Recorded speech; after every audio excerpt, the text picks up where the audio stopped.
allihopa, hallå! Hur mår ni? Mår du bra? Jag mår bra. Vet ni? Jag har fått post. Kom vi tittar tillsammans.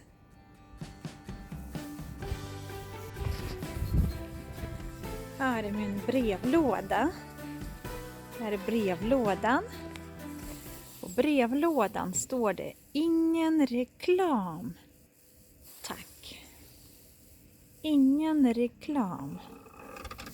Öppnar brevlådan. Ja, där ligger det. Titta, vad fint. Julpost 2020. Sverige.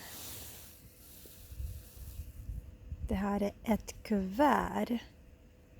Ett kuvert. Vi går och öppnar.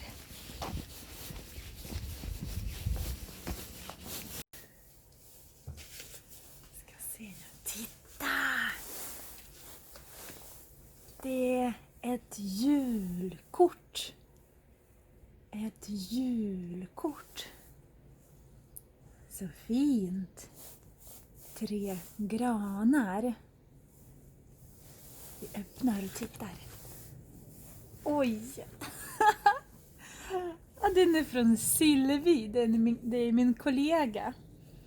Det står God jul och gott nytt år. Vi läser tillsammans.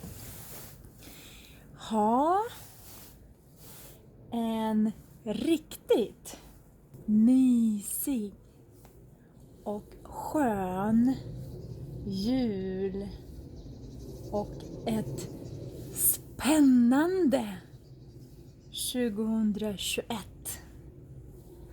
Allt gott önskar Sylvie.